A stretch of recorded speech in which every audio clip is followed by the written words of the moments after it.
Hi, I'm James. And I'm Anthony. And this is Words and Numbers. Ant, how you been? I've been watching this series Alone. Have you seen it?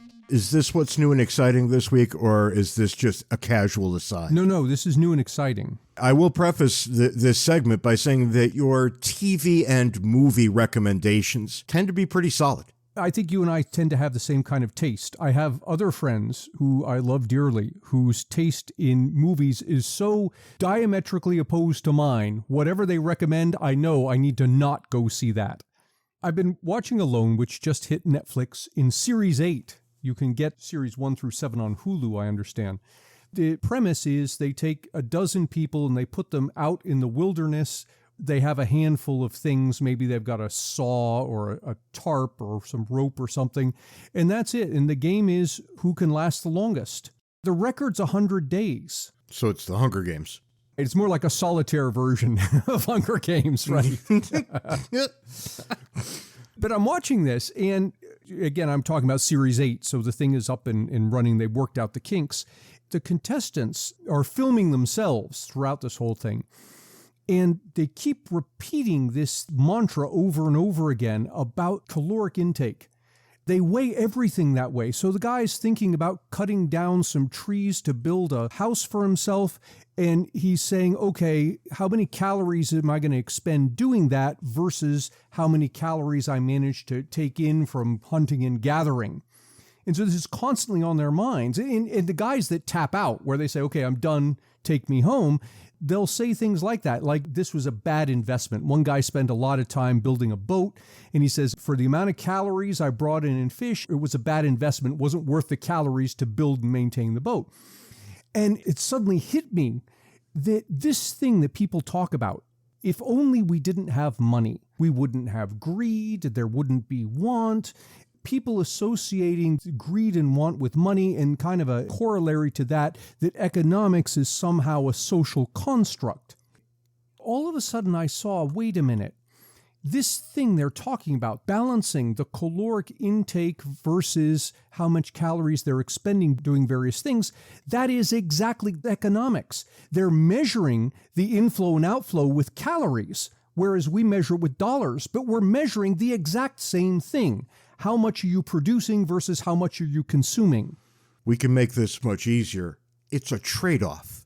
All of economics is about trade-offs. It is, and you can take the dollars away and the trade-offs remain. All you've done is taken away an easy means of measuring the trade-off. You take away the only way that we as a society have figured out to remove all kinds of things from the equation. We don't have to barter. You take that away and you're left in mud huts on a good day. Yeah, and so you look at this guy who built the boat and said it wasn't worth the investment.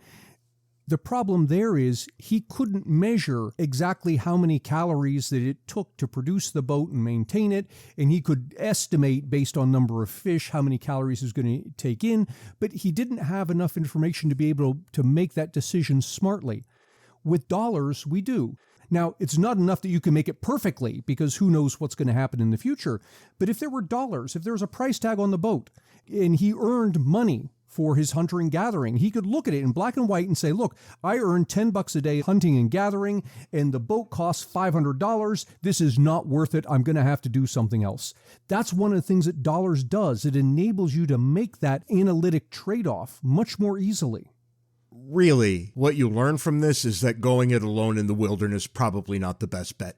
Probably better to come to agreements with your fellow man. You're absolutely right there. And this goes to the self-sufficiency thing. People say, well, we should just all be self-sufficient, grow your own food and make your own clothes and this sort of thing.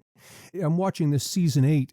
Amongst the contestants, one of them built an underground or an in-ground hut that really kept in the heat very nicely, had a nice fireplace in there, the whole thing. One guy was very skilled at hunting with a bow. He actually got a deer. And then this guy with the boat, actually the boat was a pretty cool thing. I think he was fishing in the wrong place, but the boat was a pretty cool thing. He had some good nets that went with it. And I'm looking at it and thinking, if those three people were just positioned side by side where they could trade, And the one guy who's good at making the house can make the house, and the other guy who's good at the deer thing can go hunt the deer, and the other guy can make the boat. The three of them would have thrived, where individually they didn't. Again, this is what economics is about. It's people coming together, and you specialize in the thing you're good at, and you exchange with other people who are good at other things. And alone doesn't allow that because everybody's separated. Here, just outside of Tucson, we have Biosphere 2, which was set up to be an experiment to make every single person in a society self-sufficient. And the people in the biosphere slowly, over time, shrunk and went crazy. That's what happens when you don't work together.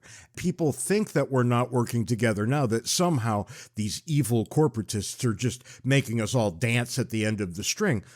But actually, no, we're all playing together, and to the extent that we do, the economy thrives. The lives that we live here, I just wrote about this a little bit last night. If I could bring my grandparents into my house and show them around, they'd be gobsmacked. They wouldn't be able to believe what they were seeing. The White House is upset, and you should be noticing there's a distinct friction between the White House and those who would support this administration the deepest. And here we have the White House calling abortion rights activists out of step. Really? Joe Biden wants this to go away until the midterm election. He didn't want to talk about this now. There is no winning talking about this now. You can't keep people at fever pitch until the general election. Sure. You've got to take this down to where everything is so nice and cool, and then a month ahead of the election, start beating the drum all over town. But imagine if you're the progressive left and the president of the United States, either himself or through his minions, is telling you that you're crazy and you got to knock it off. Here we see Biden, the senator, again. He is conciliatory in his bones. Now, that doesn't make him sympathetic to the right. It makes him more or less the left-leaning centrist who's really more interested in pragmatism than anything else. Now, his administration has been an unmitigated failure, and I don't know anybody who would claim otherwise. Left or right. Yeah, this is just not that surprising that he's telling people, you're a bunch of lunatics, cut it out. So apparently we can't talk about abortion if only through this one lens. But I wonder, how does he come back from that? Because this is going to be a big driver come the midterm elections. He's going to want to get people ramped up about it. How does he turn around on a dime and say, okay, now we should be excited about this thing? He's got some of his people claiming for him, like surrogates, that he is very angry. And yet he doesn't seem very angry. But, this is what the communications director said. The president has been showing his deep outrage as an American and executing his bold plan, which is the products of a month of hard work ever since this decision was handed down. Well, let me point out that this decision wasn't handed down months ago. But did that quote sound like anything you have seen by Joe Biden? He just doesn't seem that irritated by it. And I still think in his bones, he senses that this is an opportunity, but it's an opportunity he's got to put back in a bottle until probably about the late September, early October. Which, of course, Ant, brings us to the foolishness of the week. Can you believe that we're about to have an abortion-leaning foolishness of the week? Yeah, go ahead. I'm ready. Brace yourself. Okay, here it is. I'm just going to read the headline for you because it contains all the information you need, apart from that this happened in Texas. Pregnant woman given HOV ticket argues fetus as a passenger, post-Roe. It's foolish, Aunt. Just admit it and move on. This has nothing to do with anything. Every rational person knows what the deal is here, and yet we have to decide if the baby inside the stomach, inside of an obnoxious woman, is a human being to the point where she can drive in the HOV lane. I'm sorry, but no. This has nothing to do with the question of whether the fetus is or isn't a person. It has to do with the fact that you don't have two distinct people in the car, which is the point of the HOV rule. That's right, and I'm no fan of HOV lanes, and I'm always looking to sneak into them when I can. But come on. This is just going to make everybody angry for no good reason. I guess now I'm angry for no good reason. And on that happy note, let's just pivot right away to something else that will annoy me for no good reason. To get more Ant and James, buy a copy of our excellent book, Cooperation and Coercion. You can find the paper and electronic versions on Amazon and the audio version on Audible. If you'd like to support Words and Numbers, make your way over to patreon.com/wordsandnumbers, where you can contribute to our podcast-making habits. If you'd like to schedule us to come speak at your event, be it corporate or educational, or have James officiate at your wedding, send us an email at wordsandnumberspodcast@gmail.com. So, Ant, we've got kind of an oddball mess of things to talk about today. They all hang on the idea of media and trust in the media, things that, frankly, nobody cared about 30, 40 years ago. 24-hour news channels, real-time web reporting. We're in a different universe than you and I were in when we were boys. I remember when I was young, we had this gigantic 24-inch TV that probably weighed 1,000 pounds. These things were so heavy. I remember having our first console color TV. And when you got that console color TV all fired up, you had a choice of not 2, but 3 channels. The 3 networks, ABC, NBC, CBS. And that's basically it. That's it. My children love talking about how horrible that must have been. But it had this odd feature. How we got our news was a function of which of those 3 you picked. It was a function of which of the 3 you picked and what you got. You got like an hour of local news, but you got half an hour of world news, national news. That was it. And as I recall, there were no commercials. Oh, you recall incorrectly. There are absolutely commercials. On the national news. Network news, yeah. I have it stuck in my mind that there were no commercials. In fact, I have a memory asking my father, how do they make money? There are no commercials on this thing. Well, I'm happy to have a listener out there correct either one of us. Right. Maybe we found a way to both be wrong somehow. Would be the first time. If you think about our fractured media landscape right now, where people dial in to the networks they love given their politics, that was not possible. That's right. There was no Fox News. There was no MSNBC. You got the big 3. And I think, by and large, they trended soft left. Yeah, I think that's fair. That's just how the national news media was. Walter Cronkite was the big deal. CBS, if memory serves. Yep. And he was the newsman of multiple generations. Whatever they decided to cover at CBS, that was what was important. And when you say cover, that's what they were doing. They were showing the news. There was no spin to it of this is what you're supposed to think about it. It was simply this is what happened. That's right. Of course, the spin was prior to. The spin existed when they chose the story in the first place. Right, that's correct. There was none of this hyper-political nonsense in the evening news.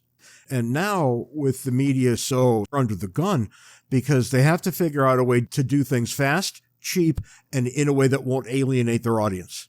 And what you find is when those 3 things become issues, the death of standards is not very far behind them. Well, when you say not alienate their audience, but the emphasis is on their audience, they have no trouble alienating people they perceive not to be their audience. That's exactly right. Fox News can't wait to alienate the MSNBC viewer. The reverse is also true. And it's almost as if those 2 networks have carved a deal out with each other to keep doing this because it riles up their base until they're foaming at the mouth. CNN was, for its first bunch of years, a low-rent network, but also a pretty honest network. Right. They delivered the news for the first time in any of our lives in 24 hours. And that was quite a big deal. And you see the new president of CNN out there mouthing off quite regularly about how they're not going to pay attention to the numbers. They're just going to be a great news service. Meanwhile, Don Lemon hasn't been fired, so you're not going to be a great news service. You got a partisan hack right there on primetime every night of the week. All of this leads to some really interesting data, some public opinion polling. We got into this a little bit last time when we were just thinking about institutions quite broadly, but now we can think about just the news media. So let's start, Ant, with some things that you and I were very, very involved with once upon a time. Newspapers. Remember those? We used to write for them, as I recall. Until I discovered that social media has a much wider audience than newspapers. Yeah, that's right. Just give me a Facebook account. I guess I'll take care of it myself.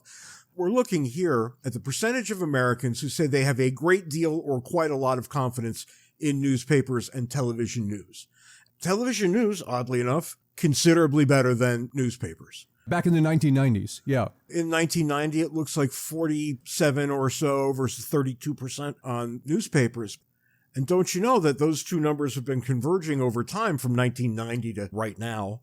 Now we're at 16 and 11%.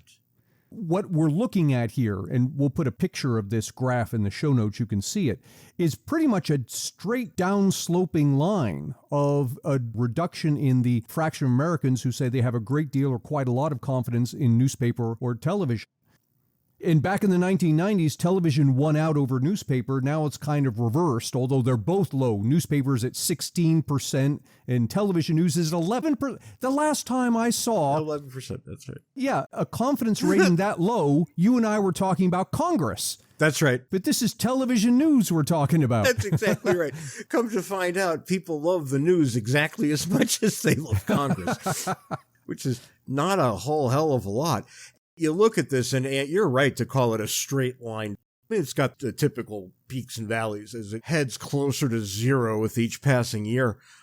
It's strange because they're kind of in lockstep with each other when you look at the graph. It's not like people lost faith in newspapers one year and then TV news 5-7 years later. No. It's just a steady road down.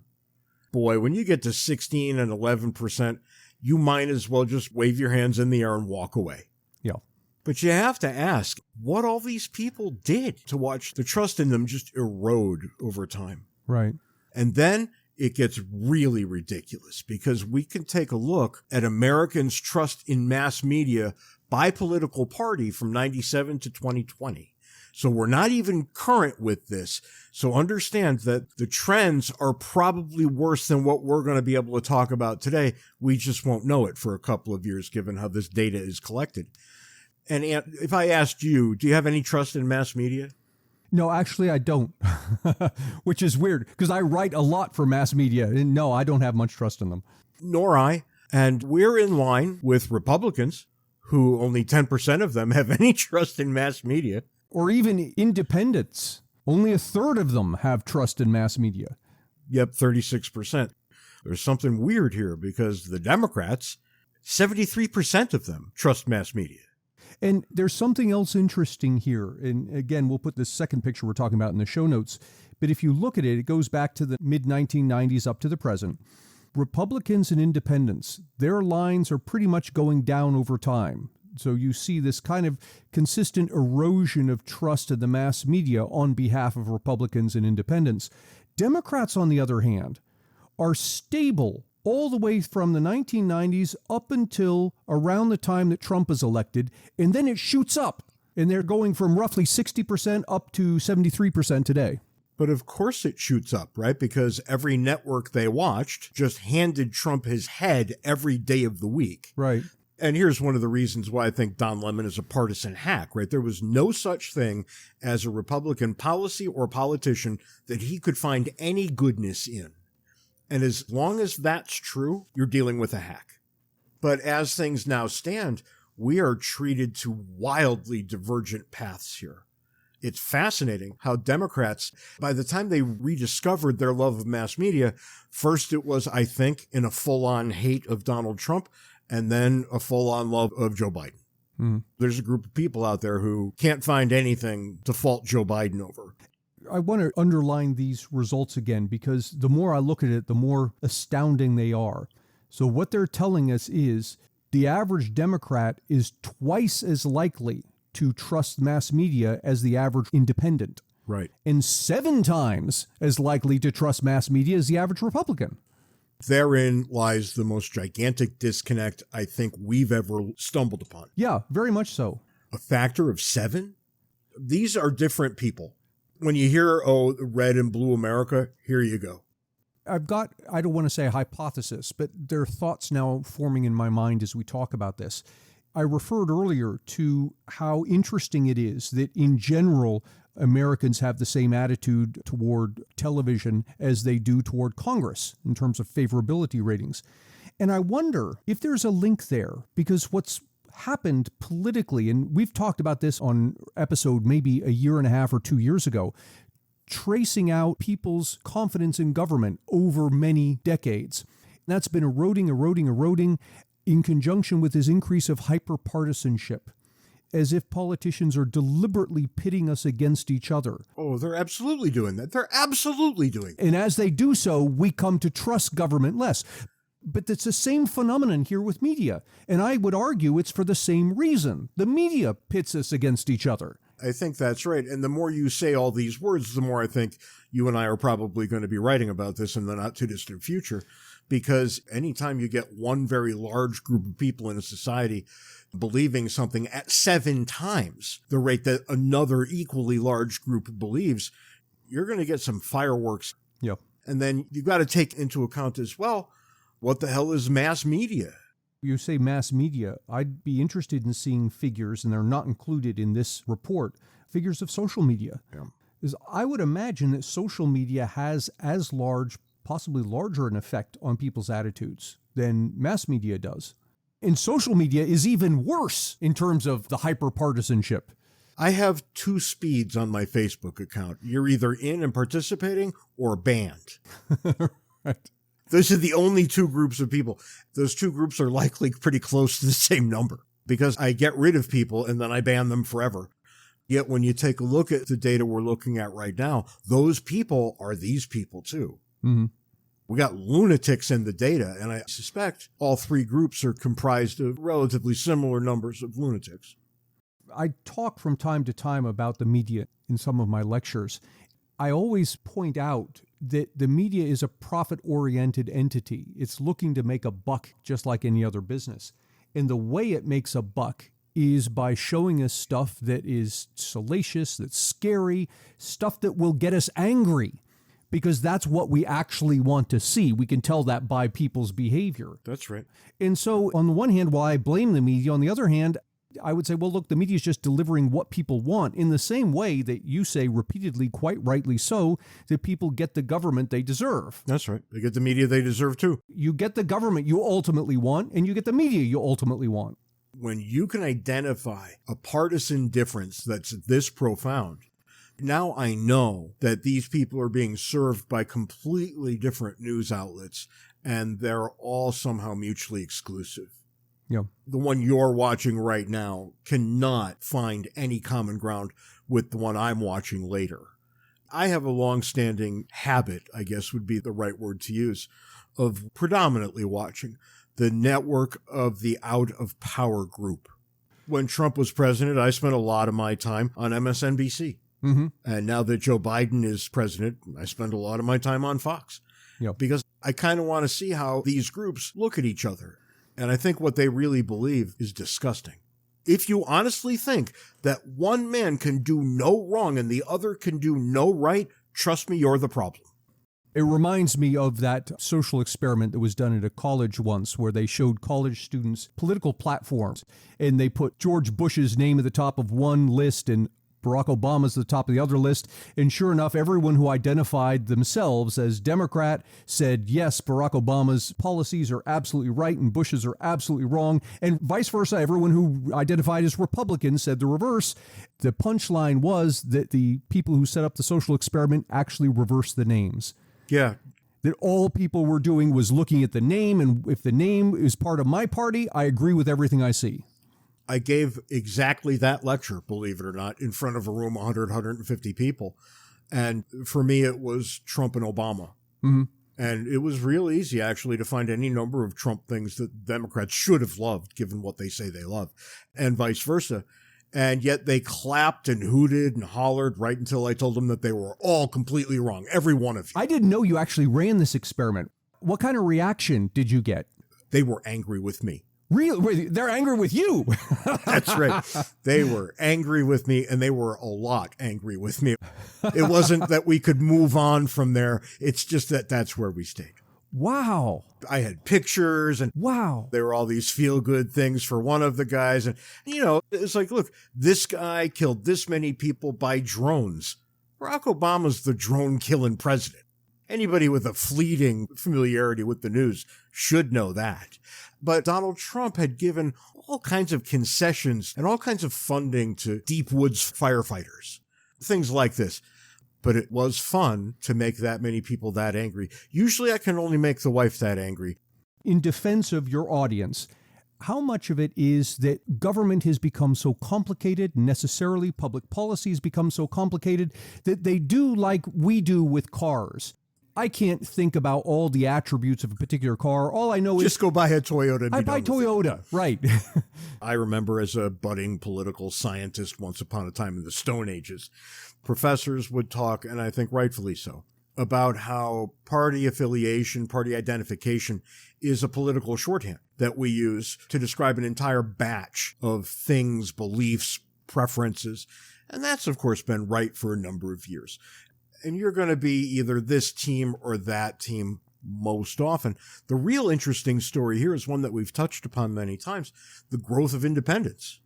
There's a group of people who can't find it in their hearts to identify with either one of these corporations. Let's call them what they are for a change, right? Political parties are corporations. And the independents outnumber both of the corporations. That's right. And sooner or later, they will make their weight known.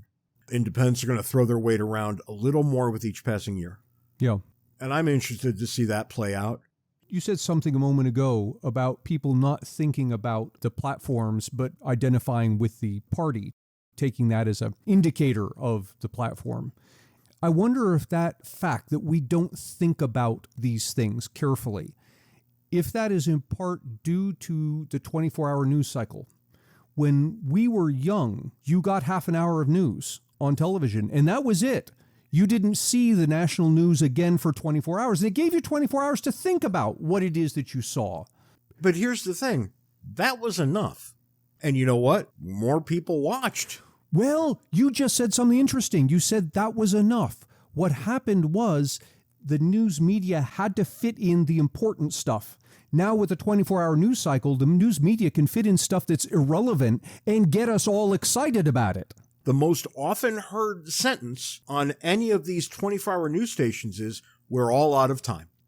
No, you're not. You're a 24-hour news station. You're never out of time. All you have is time. I want to go back to something you mentioned a moment ago in passing about independence. There are more Americans who identify as independent than identify either as Democrat or Republican, and there's no party representing them. I don't see in our current system where basically the answer is two parties. Yeah, that's right. I don't see that they ever get represented. Do you? No, of course not. Do we end up long term with a supermajority of Americans not represented by either party? Yeah. I mean, look, until they make it clear that they must be represented in a certain way, they won't be. So what do? You get screaming Democrats, you get screaming Republicans, and the rest of us just want to change the channel.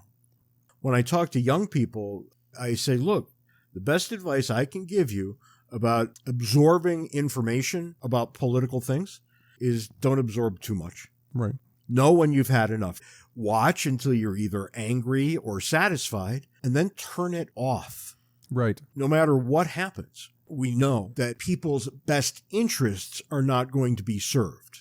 The interest of the media corporations, those will be served. If you can't say Democrats, Republicans, CNN, Fox, MSNBC, all corporations, and, people talk about how much they hate corporations, but they sure do love their one. Why do you think one corporation above all others is the good one? If only one corporation is the good one, it's Coca-Cola. It's not any of these other things. They've been making Americans happy for generations. For some years now. I mean, I wish I'd been born earlier so I could have had actual cocaine in the soda. But, they've given me every diabetic's dream, Coke Zero, something that tastes almost like real Coke.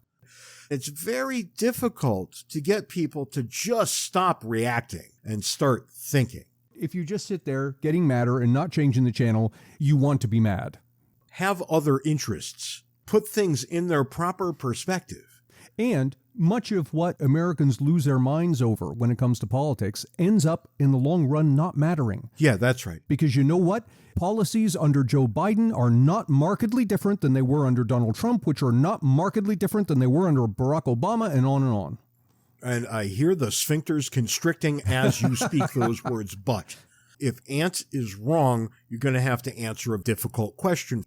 Every 4 years, we trot out a bunch of people to say they want to be president, and they should be, and they deserve to be, because we're going to make improvements in all of the things I have listed right here. And every 4 years, they say the exact same things, which means nobody is fixing anything. And the really interesting thing here, Ant, is that they don't say some of the things that they should be. So we get both sides not even admitting that we have a debt. Social Security is going bankrupt in the next 13 years. And in the last presidential election, Let's not forget Medicare. nobody said anything about either of those things.